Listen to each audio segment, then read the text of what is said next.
Hello everyone, this is Helen H. and welcome to my channel, Moss Cottage. I hope you're all doing well.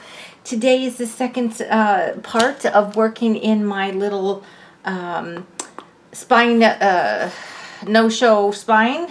What is that called? Oh my gosh, I can't even remember what the name of the video is, but we're going to have a spine in this book that you're not going to see the threads coming through here. And I'm not just covering, it's not covering the fabric up. It's doing it a completely different way. It's an invisible spine.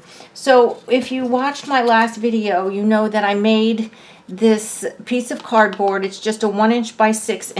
It fits right in here, which is the actual width of the spine that was in here before I cut the text block out.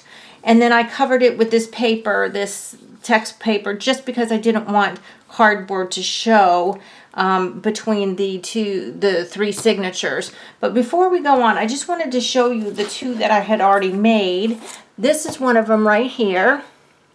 It's got one of these little Tim Holtz ladies, some cheesecloth, some cardboard, a piece of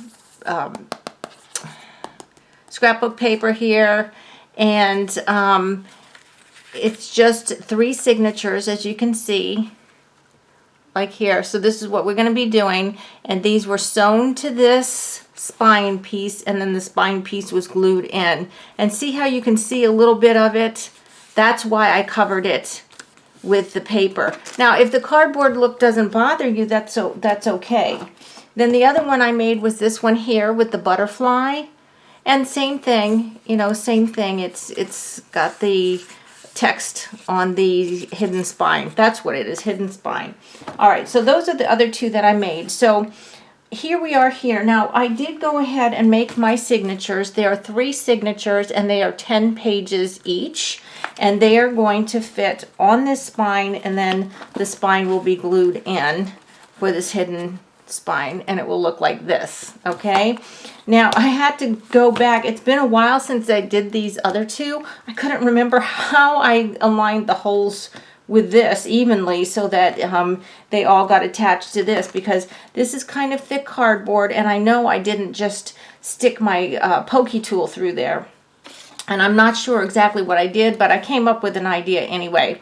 But the first thing you want to do is to position to know where your holes are going to be, so that all 3 are going to be at the same place, so you don't have one lower, one higher, then one lower. They all need to be even, but really without measuring. So the super easy way to do that is to take a piece of paper that's the height of your spine. This is 6 inches tall. So I just cut a piece of white cardstock 6 inches tall. It doesn't matter how wide it is. I mean, you want it a little bit wide, but it doesn't really matter how wide it is, as long as it's the same height as your hidden spine's going to be.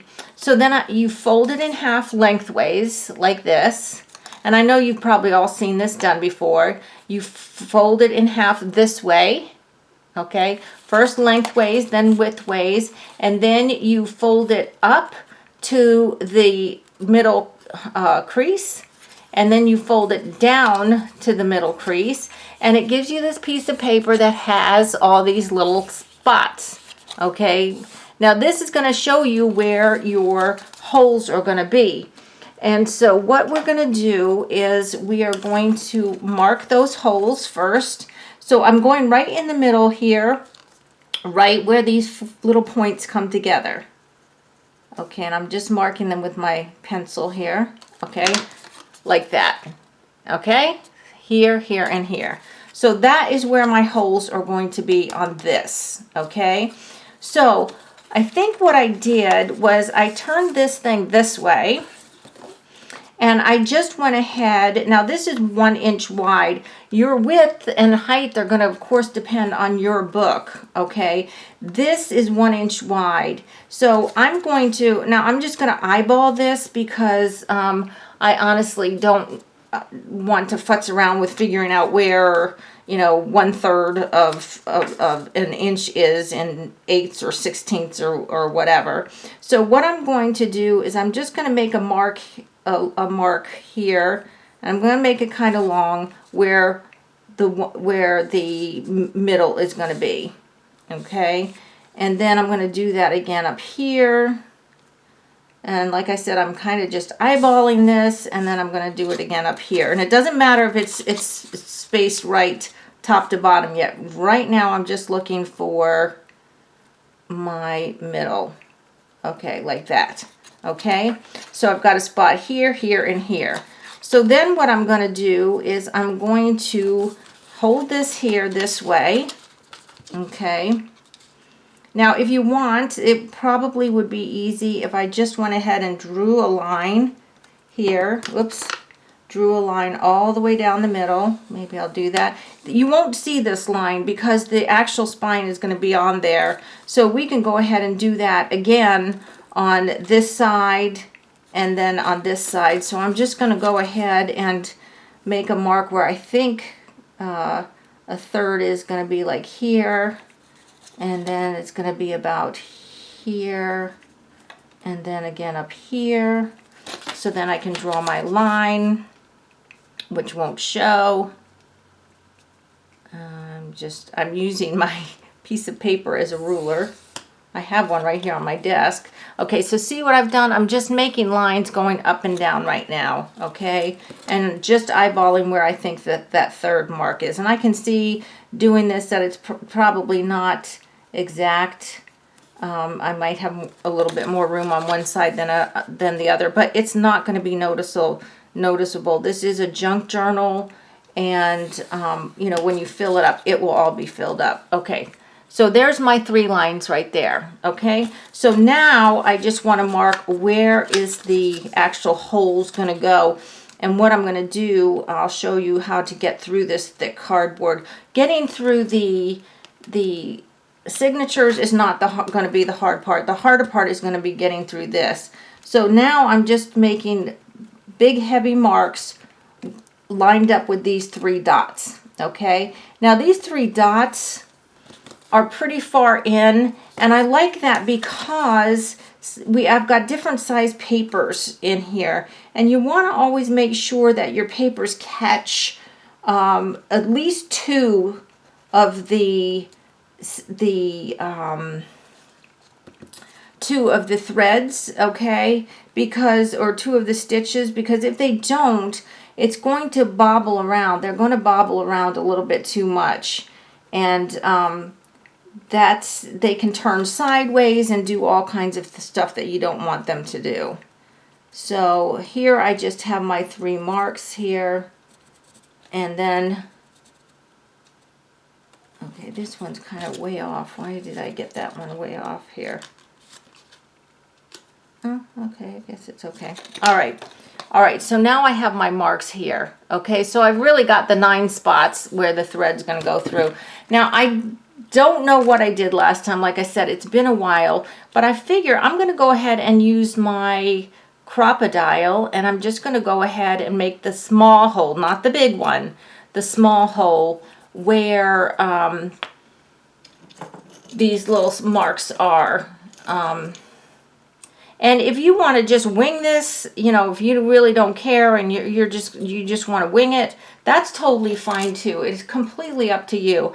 I'm going to probably put these in my Etsy shop, so I want to make sure that they're done well, and that they're not going to fall apart, and that they're pretty uniform. So I'm just going to be doing it this way. I've never used my Crop-A-Dile to do the spine before. I'm not going to use it for the actual signatures because I think the holes will be too big and it will be too loose. I'm just doing it for the spine part. And I think, you know, I'll be able to tighten everything up nice and tight that way. But the pages I will definitely be using my pokey tool for. Okay, so I'm just going to, I don't know about y'all. Does the paper get stuck in here and you have to kind of force it out if you're using something thick like this? And this cardboard, when I say thick, it's just like maybe like cardboard box, like a cereal box or something. I don't know. You know, it's no thicker than that, that's for sure. Okay, and then we're going to do here. So, you know, like I said, you can totally eyeball it if you want. But this way, I know that there's going to be some uniformity. Come on. There we go. in the holes. So I'm just going to continue on here.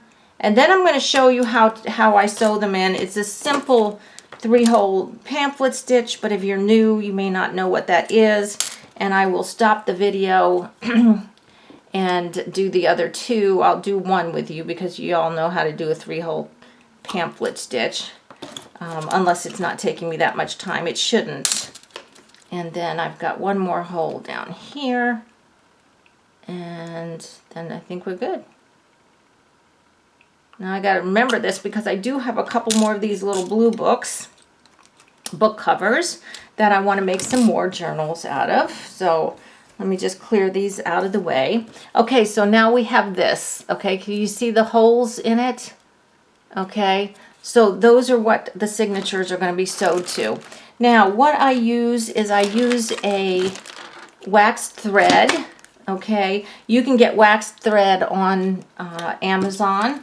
This I actually got at a flea market. I was lucky enough to get it at a flea market.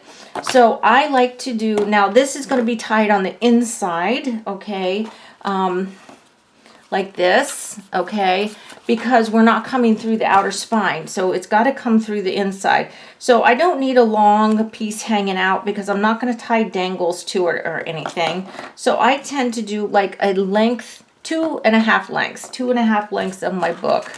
What happened to my scissors? Here they are. Okay, of the thread. Then I'm going to take my big darning needle. I think this is a darning needle. I don't know. It's a short stubby needle, but it sure does have a big head on it, or eye on it.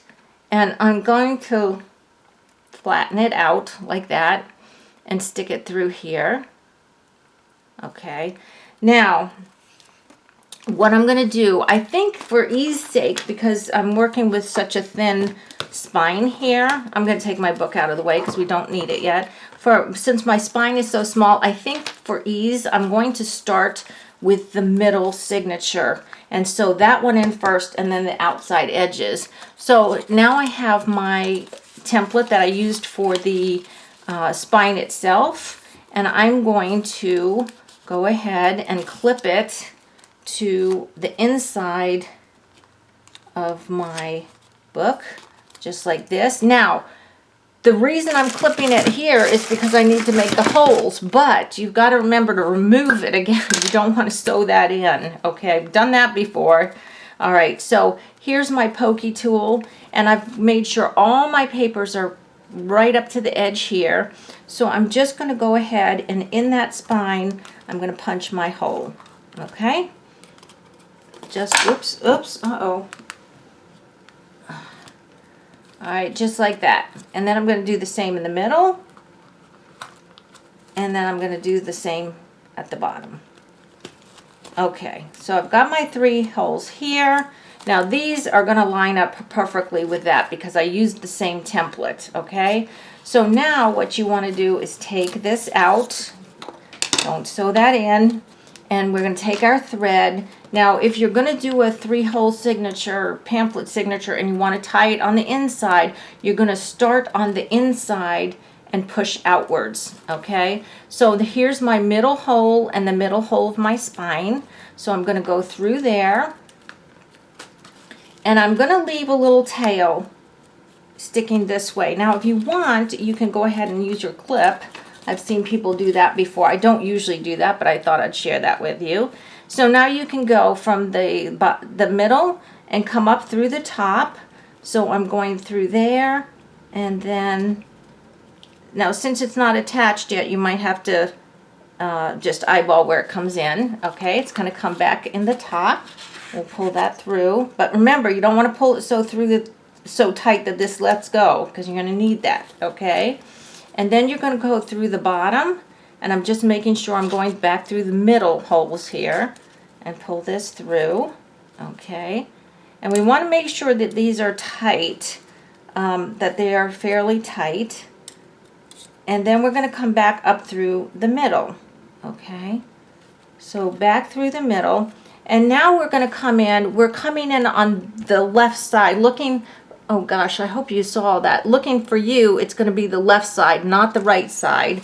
We're going to be coming up that left side. We want one of these tails on either side of this middle piece here, okay? And now we're just going to go ahead and make sure it's nice and tight on this side, okay, which it is, okay? And now we're just going to tie it. And we're just going to tie it like twice, I think. So we'll do once and then twice. And this wax thread is see how much I have left over? I really don't even need to do as long as I made it. However, if you tie them, if you make them too short, you run the risk of then having such a fiddly little mess to tie it up together. Okay, so there we go. That is one signature already attached to the spine. All right. So I am going to go ahead and turn it off right now and finish up the two, and I'll come back to you when I've got the other two sewn in. So see you in a minute. Hello guys, I'm back. Okay, so literally that didn't take me more than 5 minutes to sew in these 3 signatures using a 3-hole pamphlet stitch. Okay, they're nice and tight. The pages are all in there. And now what we're going to do is cover this with glue, and you want to use a good glue for this. I don't have any fabric, I think it's fabric tack or Fabri-Tac, but I'm using the Beacon poster board glue. It's the same type of glue. I mean, I'm sure there's probably differences between Fabri-Tac, Fabri-Fix, and this Beacon poster board glue, even though they're all kind of I think they're silicone based glues. So what I'm doing is I'm putting a generous layer of this glue on my spine here, and then we're just going to glue it in. I think maybe on the other ones, I don't remember if I used this glue or Fabri-Tac, but if you have Fabri-Tac, you might want to use that because you are going to be gluing to fabric. But like I said, I think there's no difference. Now you want to make sure that you've got your front cover where you want it, and then that this is facing upright, you know, that you're not putting your signatures in upside down. And then, yeah, all you're going to do is you're going to glue it right into the center here, and make sure you've got it so that your book closes, which it does. Okay, and then it's just going to be a matter of holding it for a couple seconds to make sure the glue adheres well. And I'm just going to push along here, and doing it this way also secures your pamphlet stitch, because now the back ends of that pamphlet stitch are not only tied off in the middle, but they're also glued on the outside, so that they are really going to be secure. And I intended these little books to be used as little junk journals. So, you know, people are going to be putting stuff in, and you want to make sure that they're not going to be too weak if heavier items get put in, you know, whatever. Or you know how we like to do our junk journals and they get kind of big and bulky. Well, I'm not afraid that these are going to fall out, because this is really, really glued in well. Okay, these pages are secure in 2 different ways, not just tied on like I said, but also glued on. So there you go. Okay, so there's your hidden spine. This is perfectly smooth. Your pages are in here. And so the next video, what we're going to do, guys, is we're going to do the decoration on it, and then it's going to be finished. And I hope that you are going to try this method. It seemed a little bit fiddly doing this, you know, this part about getting it onto that 1 inch or whatever, you know, width your spine is going to be. But once you get it done, and like I said, if you buy a series of books like this that are all the same size, once you get them done, it's just easy. It took me less than 5 minutes, like I said, to get all the other 2 signatures sewn in. Super, super easy once you get your holes aligned. So I hope you like this video. Please give me a thumbs up, and if you haven't already subscribed to my channel, I hope that you do. And until the next video, guys, be blessed. Bye-bye.